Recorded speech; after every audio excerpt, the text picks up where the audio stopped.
Hi, welcome back to YouTube channel Mahakali ಕೈ ರುಚಿಗೆ ಸ್ವಾಗತ. ನಾನು ಪ್ರೇಮ. ಇವತ್ತು ವಡಾಪಾವ್ ಮಾಡ್ತಾ ಇದ್ದೀನಿ. ವಡಾಪಾವ್ ಒಟ್ಟಿಗೆ ಶೇಂಗಾ ಚಟ್ನಿ ಎಲ್ಲ ಮಾಡಿ ತೋರಿಸ್ತಾ ಇದ್ದೀನಿ. ಒಂದು ಇದಕ್ಕೆ ಸೀಕ್ರೆಟ್ ಪದಾರ್ಥ ಹಾಕಿದ್ದೀನಿ. ಅದು ಏನಂತ ಹೇಳಿ ಮುಂದೆ ನೋಡಿ. ತುಂಬ ಚೆನ್ನಾಗಿರುತ್ತೆ. ನೀವು ಒಮ್ಮೆ ಮನೆಯಲ್ಲಿ ಟ್ರೈ ಮಾಡಿ. ವಡಾಪಾವ್ ಮಸಾಲ ಬೇಕಂತೇನಿಲ್ಲ, ಯಾವುದಾದ್ರೂ ಇದ್ರೆ ಆಯಿತು. ಇಲ್ಲಿ ನಾನು ಸೀಕ್ರೆಟ್ ಹಾಕಿರೋದು ಹೇಳಿದ್ದೀನಿ. ಮುಂದೆ ಫುಲ್ ವಿಡಿಯೋನ ನೋಡಿ, ಸ್ಕಿಪ್ ಮಾಡ್ಲಿಕ್ಕೆ ಹೋಗಬೇಡಿ. ತುಂಬ ಚೆನ್ನಾಗಿರುತ್ತೆ. ತುಂಬಾ ಟೇಸ್ಟಿಯಾಗಿ ಬಂದಿದೆ. ವಿಡಿಯೋನ ಇಷ್ಟ ಆದರೆ ಒಂದು ಲೈಕ್ ಮಾಡಿ, ಶೇರ್ ಮಾಡೋದನ್ನು ಮರಿಲಿಕ್ಕೆ ಹೋಗ್ಬೇಡ್ರಿ. ಹಾಗೆ ಕಮೆಂಟ್ ಕೂಡ ಮಾಡಿ ಹೇಗೆ ಮಾಡೋದು ವಡಾಪಾವ್ ಅಂತೇಳಿ ನೋಡ್ಕೊಂಬರೋಣ ಬನ್ನಿ. ನೋಡಿ, ಇಲ್ಲಿ ವಡಾಪಾವ್ ಮಾಡಲಿಕ್ಕೆ ನಾನು ಮೊದಲಿಗೆ ಚಟ್ನಿ ಮಾಡ್ಕೋತಾ ಇದ್ದೀನಿ. ನಾನು ಇಲ್ಲಿ ಬೇರೆ ಥರನೇ ಮಾಡ್ತಾ ಇದ್ದೀನಿ. ಇವತ್ತು ನಾನು ಶೇಂಗಾನ ಈ ಥರ ಹುರ್ಕೊಂಡಿದ್ದೇನೆ. ಸಿಪ್ಪೆ ತೆಗೆದಿಲ್ಲ, ಸಿಪ್ಪೆ ಸಮೇತನ ಮಿಕ್ಸಿ ಮಾಡ್ಕೋಬೇಕಂತೇಳಿ ಸ್ವಲ್ಪ ತರಿಯಾಗಿ ಈ ಥರ ನಾನೀಗ ಮಿಕ್ಸಿ ಮಾಡ್ಕೊಂಡಿದ್ದೀನಿ. ಇದಕ್ಕೆ ಈಗ ನಾನು ಸ್ವಲ್ಪ ಚಿಲ್ಲಿ ಪೌಡರ್ ಹಾಕ್ತಾ ಇದ್ದೀನಿ. ಎಷ್ಟು ಬೇಕು ನೋಡಿ, ರುಚಿಗೆ ತಕ್ಕಷ್ಟು. ಅಷ್ಟನ್ನು ನೀವು ಇಲ್ಲಿ ಚಿಲ್ಲಿ ಪೌಡರನ್ನು ಕೂಡ ಹಾಕೋಬಹುದು. ನಾನು 1 ಟೇಬಲ್ ಸ್ಪೂನ್ ಅಷ್ಟು ಚಿಲ್ಲಿ ಪೌಡರನ್ನು ಆ್ಯಡ್ ಮಾಡಿದ್ದೀನಿ. ಇಲ್ಲಿ ರೆಡ್ ಚಿಲ್ಲಿ ಪೌಡರ್, ಖಾರ ಇದ್ದದ್ದು ಬೇಡ. ರುಚಿಗೆ ತಕ್ಕಷ್ಟು ಉಪ್ಪನ್ನು ಸೇರಿಸ್ತಾ ಇದ್ದೀನಿ. ನೋಡಿ, ಇದನ್ನು ಇನ್ನೊಂದು ಸತಿ ನಾನು ಮಿಕ್ಸಿ ಮಾಡ್ತೇನೆ. ಫುಲ್ ನೈಸಾಗಿ ಮಾಡ್ಕೊಳ್ಳಿಕ್ಕೆ ಹೋಗ್ಬಿಡಿ. ತರಿಯಾಗಿದ್ದರೆ ನಮಗೆ ಸಾಕು. ನೋಡಿ, ಈ ಥರ ಇರಬೇಕು. ಇದು ಶೇಂಗಾ ಚಟ್ನಿ. ಇದಕ್ಕೆ ವಡಾಪಾವಿಗೆಲ್ಲ ಬೇರೆ ಚಟ್ನಿಯನ್ನು ಮಾಡ್ತಾರೆ. ನಾನು ಇಲ್ಲಿ ನಿಮಗೆ ಬೇರೆ ಥರನೇ ಮಾಡಿ ತೋರಿಸ್ತಾ ಇದ್ದೀನಿ. ಇಲ್ಲಿ ಒಂದು ಚಿಕ್ಕ ಬೌಲ್ಗೆ ಹಾಕ್ತಾ ಇದ್ದೀನಿ. ನೋಡಿ, ಎಲ್ಲ ಶೇಂಗಾ ಪುಡಿನ ಮಿಕ್ಸಿ ಜಾರಲ್ಲಿದ್ದು ಇದಕ್ಕೆ ಹಾಕೋತೀನಿ. ಇದಕ್ಕೆ ಈಗ ಒಂದು ಒಗ್ಗರಣೆ ಕೊಡೋಣ ಬನ್ನಿ. ತುಂಬ ಚೆನ್ನಾಗಿರುತ್ತೆ ಒಗ್ಗರಣೆ. ಇಲ್ಲಿ ಸ್ವಲ್ಪ 2 ರಿಂದ 3 ಟೇಬಲ್ ಸ್ಪೂನ್ ಅಷ್ಟು ಎಣ್ಣೆ ಕೂಡ ಹಾಕ್ತಾ ಇದ್ದೀನಿ. ಸ್ವಲ್ಪ ಎಣ್ಣೆ ಜಾಸ್ತಿ ಬೇಕು, ಅಂದರೆ ಜಾಸ್ತಿ ಬೇಕಂತೇಳಿ ಜಾಸ್ತಿ ಹಾಕ್ಲಿಕ್ಕೆ ಹೋಗ್ಬಿಡಿ, ಚೆನ್ನಾಗಿರಲ್ಲ. ಇದಕ್ಕೆ 1 ರಿಂದ 2 ಗಡ್ಡೆಯಷ್ಟು ಬೆಳ್ಳುಳ್ಳಿ ಸಿಪ್ಪೆ ತೆಗೆದು ಈ ಥರ ಕುಟ್ಟಿ ಹಾಕ್ತಾ ಇದ್ದೀನಿ. ಗ್ಯಾಸನ್ನು ಸ್ಲೋ ಇಟ್ಕೊಳ್ಳಿ, ಫುಲ್ ಸ್ಲೋ ಇಟ್ಕೊಳ್ಳಿ, ಹೈ ಫ್ಲೇಮ್ ಇಡ್ಲಿಕ್ಕೆ ಹೋಗ್ಬಿಡಿ. ಇದಕ್ಕೆ ಸ್ವಲ್ಪ ಕರಿಬೇವು ಸೊಪ್ಪು ಕೂಡ ಜಾಸ್ತಿ ಹಾಕ್ಕೊಳ್ಳಿ. ಇದಕ್ಕೆ ಬೇರೆ ಇಂಗ್ರೀಡಿಯೆಂಟ್ಸ್ ಏನು ಬೇಕಾಗಿಲ್ಲ. ಕರಿಬೇವು ಸೊಪ್ಪು, ಬೆಳ್ಳುಳ್ಳಿ 2. ಸ್ವಲ್ಪ ಇದನ್ನು ಫ್ರೈ ಮಾಡಬೇಕಾಗುತ್ತೆ. ತುಂಬಾ ಅಂದರೆ ಸ್ಲೋ ಉರಿಯಲ್ಲೇ ಗರಿಯಾಗಿ ನಾವು ಇದನ್ನು ಫ್ರೈ ಮಾಡಬೇಕಾಗತ್ತೆ. ಇದು ಎಷ್ಟು ಗರಿಯಾಗಿ ಫ್ರೈ ಆಗುತ್ತೋ ಅಷ್ಟು ಚೆನ್ನಾಗಿರುತ್ತೆ. ನೋಡಿ, ಈಗ ನಮಗೆ ಕೈಯಲ್ಲಿ ತುಂಡು ಮಾಡ್ಲಿಕ್ಕೆ ಹೋದರೆ ತುಂಡಾಗಬೇಕು, ಪುಡಿ ಆಗಬೇಕು. ಅಷ್ಟು ಗರಿ ಆದರೆ ನಮಗೆ ಇಲ್ಲಿ ಸಾಕು. ಈಗ ಗರಿಯಾಗಿದೆ, ರೆಡಿಯಾಗಿದೆ ಇದು ಒಗ್ಗರಣೆ. ಈಗ ನಾನು ಇದನ್ನು ಗ್ಯಾಸ್ ಕೂಡ ಆಫ್ ಮಾಡಿ ಈಗ ಚಟ್ನಿ ಮಾಡಿಟ್ಟಿದ್ದೀವಲ್ಲ ಅದಕ್ಕೆ ಹಾಕೋತೀನಿ ಎಲ್ಲ. ನೋಡಿ, ಇದನ್ನೆಲ್ಲವನ್ನು ಅದಕ್ಕೆ ಹಾಕೋತೀನಿ. ಇದನ್ನೀಗ ನಾವು ಕೈಯಿಂದನೇ ಮಿಕ್ಸ್ ಮಾಡಬೇಕು. ಸ್ಪೂನಿಂದ ಮಿಕ್ಸ್ ಆಗಲ್ಲ, ಕೈಯಿಂದ ಮಿಕ್ಸ್ ಮಾಡಬೇಕು. ಏನು ಕರಿಬೇವು ಸೊಪ್ಪು ಮತ್ತು ಬೆಳ್ಳುಳ್ಳಿ ಇತ್ತಲ್ಲ, ಅದನ್ನು ಕೈಯಿಂದನೇ ನಾವು ತುಂಡು ಮಾಡ್ತಾ ಹೋಗಬೇಕು. ಸ್ವಲ್ಪ ಕೈಯಿಂದ ಪ್ರೆಸ್ ಮಾಡಬೇಕು, ತುಂಡಾಗ್ತಾ ಹೋಗುತ್ತೆ ಚೆನ್ನಾಗಿ. ಇಲ್ಲಿ ಕೈಯಿಂದ ಕರಿಬೇವು ಸೊಪ್ಪು ಬೆಳ್ಳುಳ್ಳಿ ಎಲ್ಲ ತುಂಡಾದ್ರೆ ಏನಾಗುತ್ತೆ, ಟೇಸ್ಟ್ ತುಂಬಾ ಚೆನ್ನಾಗಿ ಬರುತ್ತೆ ಇದರದ್ದು. ಹಾಗಾಗಿ ನೋಡಿ, ಇಲ್ಲಿ ಎಲ್ಲಿಯಾದ್ರೂ ಕಾಣ್ತಾ ಇದೆಯಾ, ಕರಿಬೇವು ಆಗಲಿ ಬೆಳ್ಳುಳ್ಳಿ ಆಗಲಿ ಏನೂ ಇಲ್ಲ. ಈಗ ನಮಗೆ ಚಟ್ನಿ ಪುಡಿ ರೆಡಿ ಆಯಿತು. ಈಗ ಆಲೂಗಡ್ಡೆ ಸ್ಟಫಿಂಗ್ ಮಾಡ್ಕೊಳ್ಳಿಕ್ಕೆ, ಇದು ಬೋಂಡ ಮಾಡಲಿಕ್ಕೆ ನಾನಿಲ್ಲಿ ಒಂದು ಪಾತ್ರೆನ ಇಟ್ಕೊಂಡಿದ್ದೇನೆ.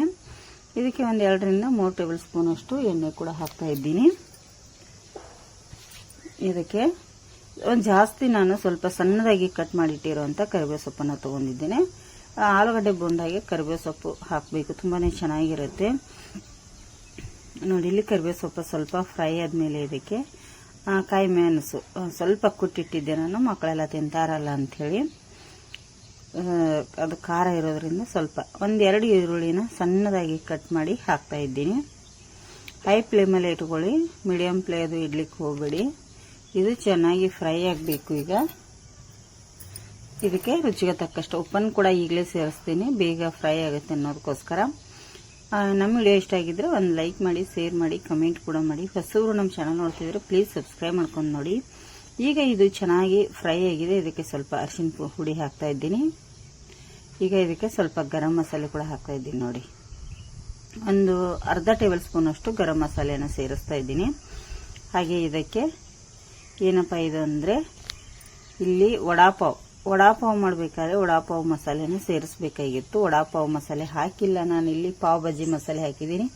ಅದೇ ಸೀಕ್ರೆಟ್ ಅಂತಲೇ ಹೇಳ್ಬೋದು. ಸ್ವಲ್ಪ ಚಿಲ್ಲಿ ಪೌಡರನ್ನು ಹಾಕಿದ್ದೀನಿ. ವಡಾಪಾವ್ ಮಸಾಲೆ ಖಾಲಿ ಆಗಿತ್ತು, ಹಾಗಾಗಿ ನಾನು ಪಾವ್ ಭಾಜಿ ಮಸಾಲೆ ಹಾಕಿದೆ. ಹೇಗೆ ಬರುತ್ತೆ ಟೇಸ್ಟ್ ಅನ್ನೋದಕ್ಕೋಸ್ಕರ ಸೀಕ್ರೆಟ್ ಆಗಿ ಇದೊಂದು ಟಿಪ್ಸ್ ಅಂತಲೇ ಹೇಳ್ಬೋದು. ತುಂಬಾ ಚೆನ್ನಾಗಿ ಬಂದಿತ್ತು. ನಾವು ಪಾವ್ ಭಾಜಿ ಮಸಾಲೆ ಹಾಕಿದ್ರು ಕೂಡ ಇಲ್ಲಿ ಇದಕ್ಕೆ ಎಂಡಲ್ಲಿ ನಾನು ಏನು ಆಲೂಗಡ್ಡೆ ಬೇಯಿಸಿ ಪುಡಿ ಮಾಡಿ ಇಟ್ಟಿರುವಂಥ ಆಲೂಗಡ್ಡೆನ ಸೇರಿಸ್ತಾ ಇದ್ದೀನಿ. ಆಲೂಗಡ್ಡೆ ನೀರಾಗಿ ಜಾಸ್ತಿ ಬೇಯಿಸ್ಕೊಳ್ಳಿಕ್ಕೆ ಹೋಗಬೇಡಿ, ನಮಗೆ ಬೋಂಡ ಮಾಡಲಿಕ್ಕೆ ಚೆನ್ನಾಗಿರೋದಿಲ್ಲ. ಈಗ ಇದನ್ನು ನಾನಿಲ್ಲಿ ಎಲ್ಲವನ್ನು ಮಿಕ್ಸ್ ಮಾಡ್ಕೋತೀನಿ. ಈಗ ಆಲೂಗಡ್ಡೆ ಎಲ್ಲ ಮಸಾಲೆ ಹೊಂದೋ ರೀತಿ ಮಿಕ್ಸ್ ಆಗಬೇಕು. ಸುಡ್ತಿತ್ತಂದ್ರೆ ನೀವು ಸ್ವಲ್ಪ ಆರಿದ ಮೇಲೆ ಕೈಯಿಂದಾದರೂ ಮಾಡ್ಕೊಳ್ಳಿ. ನಾನು ಇಲ್ಲಿ ಸ್ಪೂನಿಂದನೇ ಮಾಡಿದೆ. ಗ್ಯಾಸನ್ನು ಸ್ಲೋ ಇಟ್ಕೊಂಡು ಈಗ ಇದಕ್ಕೆ ಲಾಸ್ಟಲ್ಲಿ ನಾನು ಸ್ವಲ್ಪ ಕೊತ್ತಂಬರಿ ಸೊಪ್ಪನ್ನು ಕೂಡ ಸೇರಿಸ್ತಾ ಇದ್ದೀನಿ. ಕೊತ್ತಂಬರಿ ಸೊಪ್ಪು ಇಲ್ಲ ಅಂದವರು ಕಸೂರಿ ಮೇಥಿ ಕೂಡ ಹಾಕೋಬಹುದು, ತುಂಬ ಚೆನ್ನಾಗಿರುತ್ತೆ. ನಾನಿಲ್ಲಿ ಕೊತ್ತಂಬರಿ ಸೊಪ್ಪು ಇರೋದ್ರಿಂದ ಕಸೂರಿ ಮೇಥಿ ಹಾಕಿಲ್ಲ. ಈಗ ಇದನ್ನ ಒಂದ್ಸತಿ ಚೆನ್ನಾಗಿ ಮಿಕ್ಸ್ ಮಾಡಿ ಎತ್ತಿ ಇಡ್ತೀನಿ ಸೈಡಿಗೆ. ಆರಬೇಕು ಉಂಡೆ ಕಟ್ಟಲಿಕ್ಕೆ ನಮಗೆ. ಇದು ಸ್ವಲ್ಪ ವಿಡಿಯೋನ ಲೆಂತಿ ಆಗಿದೆ ಫ್ರೆಂಡ್ಸ್, ನೀಟಾಗಿ ಹಾಕಿರೋದ್ರಿಂದ ಲೆಂತಿ ಆಗಿದೆ. ವಿಡಿಯೋನ ಸ್ಕಿಪ್ ಮಾಡದೆ ಯಾರು ಸ್ಕಿಪ್ ಮಾಡಿ ನೋಡಬೇಡಿ ಪ್ಲೀಸ್. ವಿಡಿಯೋ ಫುಲ್ ನೋಡಿದರೆ ನಿಮಗೆ ಅರ್ಥ ಕೂಡ ಆಗುತ್ತೆ. ನೋಡಿ ಈಗ ಆರಿದೆ ಇಲ್ಲಿ. ಇದನ್ನೀಗ ನಾನು ಚಿಕ್ಕದಾಗಿ ಉಂಡೆ ಕೂಡ ಕಟ್ಕೋತೇನೆ. ದೊಡ್ಡ ಬೇಕಂದ್ರೆ ದೊಡ್ಡ ಹಪ್ಪಗೆ ಚೆನ್ನಾಗಿರಲ್ಲ. ಚಿಕ್ಕದೇ ಎಷ್ಟು ಚಿಕ್ಕದು ಚೆನ್ನಾಗಿರುತ್ತೋ ಅಷ್ಟು ಒಳ್ಳೇದು. ಲಿಂಬೆ ಹಣ್ಣಿನ ಗಾತ್ರದಕ್ಕಿಂತ ಕಮ್ಮಿನೇ ಕಟ್ಬೋದು ನೀವು ಉಂಡೆ. ಯಾಕಂದ್ರೆ ನಾವು ಎಣ್ಣೆಯಲ್ಲಿ ಫ್ರೈ ಮಾಡ್ತೀವಲ್ಲ ಕಡಲೆ ಹಿಟ್ಟು ಹಾಕಿ, ಜಾಸ್ತಿನೇ ದೊಡ್ಡದಾಗುತ್ತೆ ಅವಾಗದು. ನೋಡಿ ಇಲ್ಲಿ ಉಂಡೆ ರೆಡಿ ಮಾಡಿ ಎತ್ತಿ ಇಟ್ಟಿದ್ದೀನಿ. ಈಗ ಇಲ್ಲಿ ಕಡಲೆ ಹಿಟ್ಟು ತೊಗೊಂಡಿದ್ದೀನಿ. ಒಂದು 1/4 kg ಕಡಲೆ ಹಿಟ್ಟನ್ನು ನಾನು ಇಲ್ಲಿ ತೊಗೊಂಡಿದ್ದೀನಿ. ಅದಕ್ಕೆ ರುಚಿಗೆ ತಕ್ಕಷ್ಟ ಉಪ್ಪನ್ನು ಕೂಡ ಸೇರಿಸ್ತಾ ಇದ್ದೀನಿ. ಹಾಗೆ ಇದಕ್ಕೆ ಸ್ವಲ್ಪ ಇಲ್ಲಿ ಚಿಲ್ಲಿ ಪೌಡರನ್ನು ಕೂಡ ನಾನು ಸೇರಿಸ್ತಾ ಇದ್ದೀನಿ. ತುಂಬ ಏನಿಲ್ಲ, 1/4 ಟೇಬಲ್ ಸ್ಪೂನ್ ಅಷ್ಟು ಚಿಲ್ಲಿ ಪೌಡರನ್ನು ಸೇರಿಸಿದ್ದೀನಿ. ಇದಕ್ಕೆ ಅಜ್ವೈನ್ 1 ಟೇಬಲ್ ಸ್ಪೂನ್ ಅಷ್ಟು. ಯಾಕೆ ಅಂದರೆ ನಾವು ಎಣ್ಣೆಯಲ್ಲಿ ಫ್ರೈ ಮಾಡೋದ್ರಿಂದ ಹೊಟ್ಟೆಗೆಲ್ಲ ಜೀರ್ಣ ಆಗುತ್ತೆ, ಅದಕ್ಕೋಸ್ಕರ ಅಜ್ವೈನನ್ನು ನಾನಿಲ್ಲಿ ಸೇರಿಸಿದ್ದೀನಿ. ಈ ಥರ ಒಂದ್ಸತಿ ಎಲ್ಲ ಉಪ್ಪು, ಜೀರಿಗೆ, ಚಿಲ್ಲಿ ಪೌಡರ್ ಮಿಕ್ಸ್ ಆಗಬೇಕು. ಇದನ್ನು ನಾವು ಚೆನ್ನಾಗಿ ಮಿಕ್ಸ್ ಮಾಡ್ಕೊಂಡ್ಮೇಲೆ ಇದಕ್ಕೆ ಸ್ವಲ್ಪ ಹಾಕಿ ನೀರನ್ನು ಹಾಕಿ ಮಿಕ್ಸ್ ಮಾಡ್ತಾ ಹೋಗಬೇಕಾಗತ್ತೆ. ತುಂಬ ಗಟ್ಟಿ ಬೇಕಾಗಲ್ಲ, ತುಂಬ ನೀರು ಥರ ಬೇಕಾಗಲ್ಲ ನಮಗೆ ಹಿಟ್ಟಿದು. ಹಾಗಾಗಿ ಇದನ್ನು ನಾವು ಗಂಟಿಲ್ಲದ ಹಾಗೆ ಕಲಿಸ್ತಾ ಹೋಗ್ಬೇಕೀಗ ನೀರು ಹಾಕಿ ಚೆನ್ನಾಗಿ. ವಡಾಪಾವ್ಗೆ ಯಾವ ಥರ ಬೇಕೋ ಆ ಥರ ನಾವು ಇಲ್ಲಿ ಕಲಿಸ್ತಾ ಹೋಗಬೇಕಾಗತ್ತೆ. ಬಜ್ಜಿ ಎಲ್ಲ ಮಾಡ್ತೀವಿ ನೋಡಿ, ಆ ಥರ ಬೇಡ, ಅದಕ್ಕಿಂತ ಸ್ವಲ್ಪ ತೆಳುವಾಗಿ ಕಲಿಸ್ಬೇಕಾಗತ್ತೆ. ತುಂಬ ಗಟ್ಟಿಯಾಗಿ ಕಲಿಸ್ಬಿಟ್ರೆ ವಡಾಪಾವ್ ಅಷ್ಟು ಚೆನ್ನಾಗಿ ಬರಲ್ಲ. ನೋಡಿ ಈ ಥರ ಕಲಿಸಿ ಸ್ವಲ್ಪ ಜಾಸ್ತಿ ಹೊತ್ತು ಸ್ವಲ್ಪ ತಿರುಗಿಸ್ಬೇಕು, ಒಂದು 5 ರಿಂದ 10 ನಿಮಿಷ. ಆವಾಗ ಹಿಟ್ಟು ಹಗುರಾಗಿ ಬರುತ್ತೆ, ಚೆನ್ನಾಗಿರುತ್ತೆ. ಈಗ ಇಲ್ಲಿ ಬಾಣಲೆಯಲ್ಲಿ ಎಣ್ಣೆ ಕೂಡ ಕಾಯ್ಲಿಕ್ಕೆ ಇಟ್ಟಿದ್ದೇನೆ. ಎಣ್ಣೆ ಕಾಯ್ತಾ ಇದೆ. ಎಣ್ಣೆ ಸ್ವಲ್ಪ ಜಾಸ್ತಿ ಬೇಕು, ನಿಮಗೆ ಎಷ್ಟು ಬೋಂಡಾನ ಬಿಡ್ತೀರಿ ನೋಡಿ ಅದ್ರ ಮೇಲೆ ಡಿಪೆಂಡ್ ಇರುತ್ತೆ. ಇಲ್ಲಿ ಎಣ್ಣೆ ಕೂಡ ಕಾದಿದ್ದೆ. ನಾನು ಇಲ್ಲಿ ಒಂದೊಂದೇ ಬೋಂಡಗಳನ್ನು ಬಿಡ್ತಾ ಹೋಗ್ತೀನಿ. ನೋಡಿ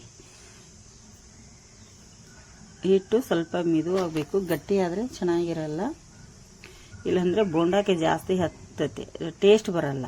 ಅದಕ್ಕೋಸ್ಕರ ನೋಡಿ ಇಲ್ಲಿ ನಾನು ಈ ಥರ ಈಗ ಎಷ್ಟು ಎಣ್ಣೆಯಲ್ಲಿ ಹಿಡಿಯುತ್ತೆ ನೋಡಿ ಅಷ್ಟನ್ನು ನಾನಿಲ್ಲಿ ಹಾಕಿದೆ.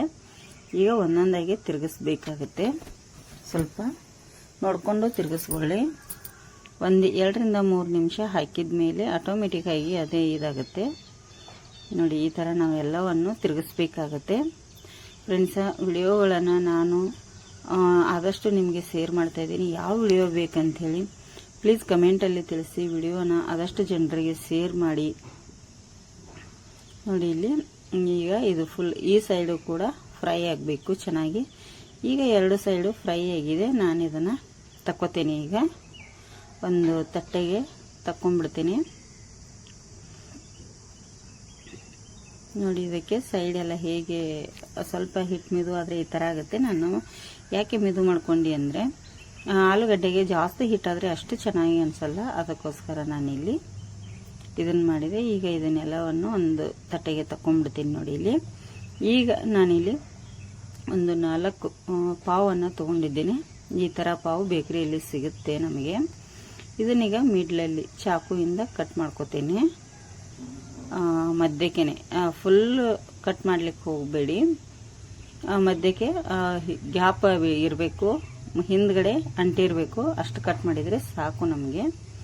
ಈಗ ಇದಕ್ಕೆ ನಾನು ಏನು ಮಾಡ್ತೀನಿ ಅಂದರೆ ಮೇಲ್ಗಡೆ ಸೈಡಿಗೆ ನಾನು ಚಟ್ನಿ ಮಾಡಿಟ್ಟಿದ್ದೆ. ಚಟ್ನಿ ರೆಸಿಪಿ ಏನು ಹಾಕಿಲ್ಲ ಫ್ರೆಂಡ್ಸ, ಗ್ರೀನ್ ಚಟ್ನಿ ಮಾಡಿಟ್ಟಿದ್ದೆ. ಅದನ್ನು ಗ್ರೀನ್ ಚಟ್ನಿ ಕೂಡ ಹಾಕ್ತಾ ಇದ್ದೀನಿ ಮೇಲ್ಗಡೆ. ಕೆಳಗಡೆ ಏನು ಮಾಡ್ತಾ ಇದ್ದೀನಿ, ಶೇಂಗಾ ಚಟ್ನಿ ನಿಮಗೆ ರೆಸಿಪಿ ತೋರಿಸಿದ್ನೆಲ್ಲ ಅದನ್ನು ಶೇಂಗಾ ಚಟ್ನಿ ಅದನ್ನು ಸ್ಪ್ರೆಡ್ ಮಾಡ್ಕೋಬೇಕು ಈ ಥರ. ಈಗ ಮಿಡ್ಲಲ್ಲಿ ಒಂದೊಂದು ವಡಾ ಇಡಬೇಕಾಗುತ್ತೆ. ನಾನಿಲ್ಲಿ ಏನು ಮಾಡಿದ್ದೆ, ಒಂದು 4-5 ಹಸಿಮೆಣಸನ್ನು ಫ್ರೈ ಮಾಡ್ಕೊಂಡಿದ್ದೆ. ಇದರೊಟ್ಟಿಗೆ ಅದು ತುಂಬಾ ಚೆನ್ನಾಗಿರುತ್ತೆ ಫ್ರೆಂಡ್ಸ್. ಅದಕ್ಕಾಗಿ ಇದರೊಟ್ಟಿಗೆ ತಿನ್ನಬೇಕು, ತೆಗೆದು ಸಪ್ರೇಟಾಗಿ ಸೂಪರಾಗಿರುತ್ತೆ. ನೀವೊಮ್ಮೆ ಮನೆಯಲ್ಲಿ ಟ್ರೈ ಮಾಡಿ, ಹೇಗೆ ಬಂದಿದೆ ಅಂಥೇಳಿ ಕಮೆಂಟ್ ಮಾಡಿ. ಹೊಸಬ್ರು ನಮ್ಮ ಚಾನಲ್ ನೋಡ್ತಾ ಇದ್ರೆ ಪ್ಲೀಸ್ ಸಬ್ಸ್ಕ್ರೈಬ್ ಮಾಡ್ಕೊಂಡು ನೋಡಿ, ವಿಡಿಯೋ ನೋಡಿ, ಹಾಗೆ ವಿಡಿಯೋ ಲೈಕ್ ಕೂಡ ಮಾಡಿ ಫ್ರೆಂಡ್ಸ್. ವಿಡಿಯೋ ಇಷ್ಟ ಆದರೆ ಮತ್ತೆ ಮುಂದಿನ ವಿಡಿಯೋದಲ್ಲಿ ಸಿಗ್ತೇನೆ ನಿಮಗೆ. ಯಾವುದಾದ್ರೂ ರೆಸಿಪಿ ಬೇಕಂದರೆ ಕಮೆಂಟಲ್ಲಿ ತಿಳಿಸಿ, ನಮಗೆ ಮುಂದಿನ ವಿಡಿಯೋದಲ್ಲಿ ಮತ್ತೆ ಸಿಗ್ತೇನೆ.